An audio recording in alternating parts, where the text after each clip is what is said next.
Le site officiel de Dragon Ball vient de mettre en ligne une page intéressante qui se focalise sur Piccolo, oui, mais Piccolo, du film Dragon Ball Super Super Hero, long métrage qui a été repoussé à une date inconnue.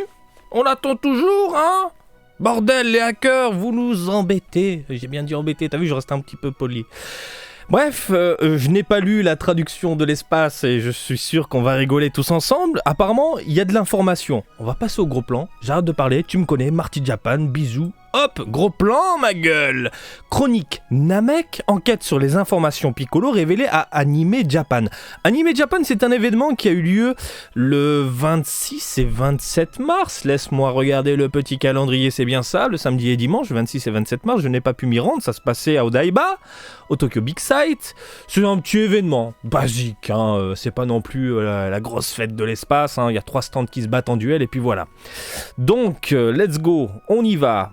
Vous l'avez tous vu si vous traînez sur les réseaux sociaux, cette fameuse photo, le stand photo d'ailleurs, hein, où on peut prendre quelques clichés de Gohan, taille réelle, Piccolo, taille réelle, échelle 1-1, ça rendait super bien. Tu te mettais devant, tu prenais 2-3 clichés avec voilà, tes héros préférés.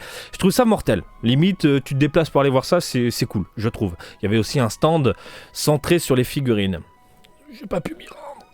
Bienvenue à nouveau dans le chronique Namek où la magnificence et la mystique des Namekiens sont expliquées avec éloquence aux habitants de la Terre par le rédacteur principal de la branche Namek du site. Ah, je me contrôle. Je vais essayer de pas trop rire aujourd'hui. Trop tard, merde. Alors, Anime Japan 2022, l'un des plus gros événements d'anime au monde. Ça va les chevilles, énorme, hein. T'es pas non plus la Jump Festa. Anime Japan, c'est un événement d'animé comme un autre. Après, t'as les mammouths divins, j'ai envie de te dire, hein. Jump Festa, Japan Expo. La Japan Expo en France, c'est l'un des plus grands événements au monde, à un tel point que les éditeurs de jeux vidéo se plaçaient à cet événement-là pour annoncer des titres. Anime Japan... Bref, l'un des plus grands événements d'animé au monde, s'ils veulent, s'est tenu au Japon pendant 2 jours, du 26 au 27 mars, donc c'est bien ce que je vous ai dit.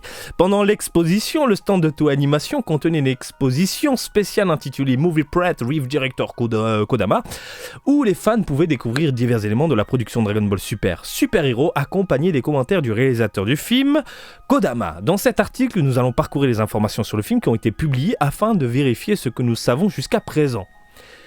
Ah, c'est compliqué quand même les traductions faites à l'arrache, mais on comprend le sens, ça va. L'uniforme Red Ruban Army de Piccolo. Alors moi je pensais qu'il avait été genre endoctriné, c'est devenu un méchant comme on avait pu le voir dans le film Dr. Willow, mais en fait non, hein. Vous avez été nombreux à réagir dans les commentaires de ma vidéo réaction. Moi je pensais genre je suis un méchant, voilà, etc. Non. Vous avez tous trouvé, il se déguise tout simplement pour se faufiler, s'infiltrer dans la base du Red Ruban. Voilà, mais... La bande-annonce était tellement rapide que moi, sur le coup, j'ai cru qu'il était passé en mode méchant, quoi. Ça aurait été cool. En vrai, ça aurait été cool, un Piccolo méchant, comme on l'avait vu dans les anciens films. Alors, il s'agit de l'œuvre d'art du corps entier récemment dévoilé de Piccolo vêtu d'un uniforme du Red Ruban Army pour infiltrer le siège de l'organisation vilaine. Vilaine. Donc voilà, hein, là, on a bien confirmation. Hein, il se déguise pour infiltrer le truc. Et donc il veut sauver Pan. Sa peau verte, autrement remarquable et soigneusement couverte par les gants et le masque, ce qui en fait le déguisement parfait pour notre héros Namekian. Et c'est aussi un plaisir rare pour les fans comme nous de pouvoir le voir dans des vêtements autres que sa tenue standard. Traduction, on va vous sortir des figurines les mecs. Quoique la tenue standard c'est beaucoup plus simple à sortir en figurine puisqu'on a déjà les moules, on a déjà tout ce qu'il faut juste modifier 2-3 merdes et puis t'as le nouveau Piccolo. Là non, hein, faut faire un nouveau moule, j'espère qu'ils sortiront des figurines, c'est rigolo, un Piccolo comme ça avec l'armure. Alors on continue, cette image montre que Piccolo a vraiment l'air fantastique dans à peu près n'importe quoi. C'est énorme. Nous pouvons également voir qu'il manie l'un des fusils laser de pointe de l'armée du ruban rouge qui est chargé avec une sorte de bouteille de gaz au lieu d'un magazine. Donc au lieu de balles, on a des sortes de bouteilles de gaz, fais voir. Mais on voit pas trop, c'est dommage. Alors, nous pouvons également voir qu'il manie l'un des fusils laser, bon ça on l'a déjà lu. Toriyama a conçu l'uniforme et est venu avec tous les détails fins sur le fonctionnement du fusil laser. Puis le directeur Kodama a été celui qui les a donnés à la vie et ajoute ses propres touches personnelles. Bordel de merde, qu'est-ce que c'est dur. Alors c'est Toriyama qui a conçu le design de Piccolo avec les vêtements comme ça, et c'est Toriyama qui s'est chargé de concevoir le design de l'arme. On sait que Toriyama, il aime bien tout ce qui est un peu centré sur l'armée. Il a fait énormément de dessins concernant des véhicules. Sachez-le, il a participé à des maquettes de tanks, de chars, de plein de trucs qu'on retrouve dans les rayons au Japon. Et tu vois un design Toriyama, mais complètement fou. C'est un génie au niveau des véhicules. C'est une tête de dingue. Kodama, lui, donc du coup, a pris ce que Toriyama lui a filé et il a ajouté 2-3 trucs pour que ce soit en adéquation avec le film. En gros, globalement, c'est ce qu'on comprend. Il a donné vie dans le film, bon, forcément. À l'arrière, vous pouvez voir que Piccolo porte également une arme de poing dans son étui sur la hanche droite. On voit pas, mais c'est pas grave. L'uniforme de haute spécification a également été conçu avec de nombreuses poches, donc vous ne savez jamais quelle autre surprise il pourrait emballer. Il pourrait emballer des meufs. Bon, Piccolo est asexué, mais emballer, je sais pas. Donc ça voudrait dire que dans le film, il y aura des surprises. Il va tirer au gun. Il va utiliser notre arme et peut-être qu'il va utiliser d'autres ustensiles cachés, dissimulés dans les petites poches. Ok, bon, si vous voulez. Alors, c'est rigolo quand même de voir un Piccolo comme ça, j'avoue, c'est quand même rigolo. Et ce ne serait pas l'armée du ruban rouge sans une touche de rouge dans la palette qui a été incluse avec goût sur le casque couvrant les oreilles pointues de Namekian.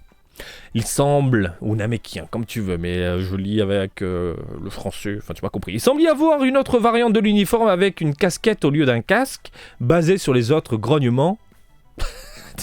Basée sur les autres grognements du ruban rouge que nous avons vu jusqu'à les grognements. Oui d'accord, ok, bon, on a un casque typé Red Ruban. Ça c'est la bande-annonce, alors ils ont refait la bande-annonce, on est exactement la même, hein, ne vous inquiétez pas. Sauf qu'à la fin on n'a plus la date de sortie, il y a écrit, on sait pas. Vous pouvez voir Piccolo habillé et prêt pour l'infiltration dans la deuxième bande-annonce ci-dessous. Vous ne l'avez pas encore vu, assurez-vous de lui donner une montre avant de passer. Assurez-vous de lui donner une montre avant de passer. Le Prismatic Pad de Piccolo. Cette charmante petite demeure en forme de carapace au bord de la rivière est la maison de Piccolo. Si vous regardez attentivement, vous verrez que son architecture unique n'est pas la seule chose spéciale à son sujet non plus. Elle semble scintiller de toutes les couleurs de l'arc-en-ciel. L'élément de mystique ajouté par ce petit détail est parfait pour un personnage comme Piccolo, dont l'adresse précédente était le Camis Palace, un autre monde. Donc en gros, Piccolo vivait au palais de Dieu. Hein.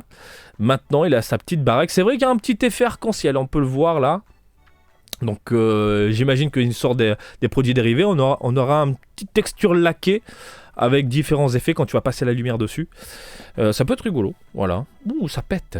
L'équipe de production dédiée au film est également allée jusqu'à considérer le matériau utilisé pour sa construction, qui est apparemment une sorte de mortier très flexible. Quoi qu'il en soit, nous espérons qu'il pourra résister à la bataille explosive qui semble se dérouler à proximité. Ouais. C'est quand même un très joli plan quand même. J'ai dit 2 fois quand même.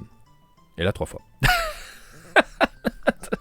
Non mais le plan est superbe je trouve. Les décors c'est très plaisant. Là de ce côté-là j'ai rien à dire, même si on se retrouve avec de la CGI et compagnie. Ça se casse quand même le cul pour nous faire plaisir au niveau des mirates. Hein. Je trouve ça superbe. Situé juste à côté du précipice d'une falaise abrupte et entouré de piliers et de montagnes escarpées, on pourrait penser que la maison de Piccolo est un peu décalée, mais elle a en fait une adresse enregistrée.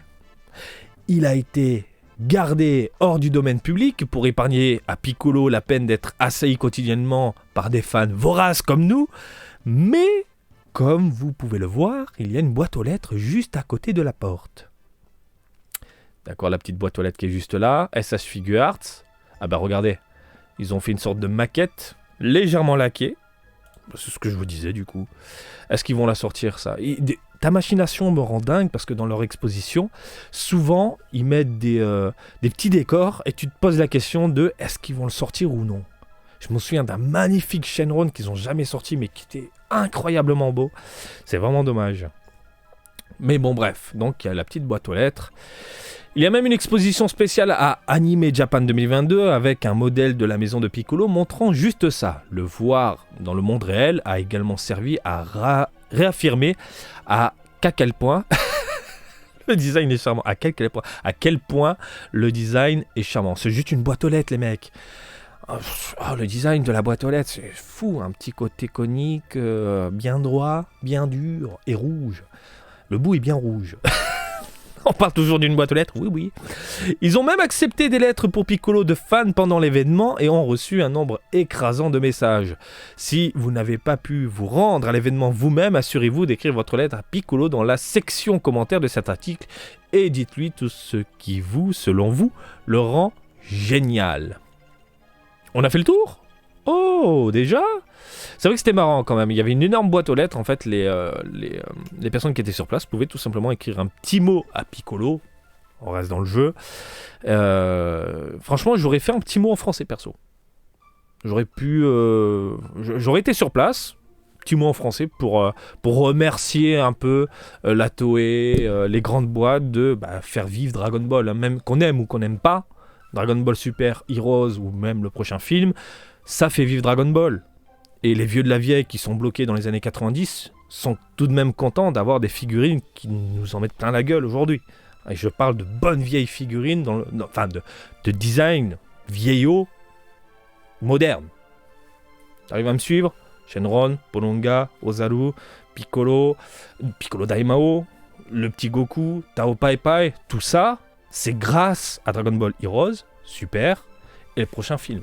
Donc voilà, c'est plutôt cool. Écoutez les amis, je crois qu'on a fait le tour. Au niveau information, c'était un peu bof. Bon, Piccolo a été conçu par Toriyama. Le design Toriyama, ok. Et puis t'as le directeur, Kodama qui a rajouté son grain de sel derrière. De toute façon, Toriyama est repris maintenant dans les films. Quasiment tout le temps. Je me souviens de Battle of Gods, Kamito Kami. Les personnages étaient tellement maigres, à un point qu'ils ont demandé à Toriyama « Faites un effort, sinon nous derrière, il faudra rajouter un peu de muscle. » quoi. Donc c'est normal qu'ils repassent derrière. Mais je serais très curieux de voir les croquis, les brouillons d'Akira Toriyama concernant Piccolo et ce design-là. Écoutez, on a fait le tour les amis, c'était quand même sympathique.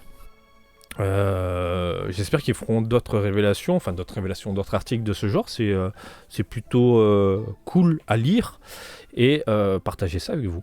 Voilà les amis, j'espère que ce petit délire du jour posé Piccolo à l'armée du ruban rouge vous a plu. Est-ce que vous attendez le film ? On est d'accord, on n'attend pas le film.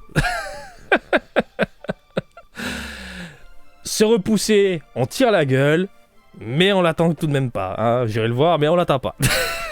Dragon Ball, c'est la vie, ça reste quand même un événement. Allez les gens, je vous fais des bisous comme d'habitude, Facebook, Twitter, Twitch, Marty Japan et je vous dis à très bientôt. Allez, salut, bisous, ciao ciao.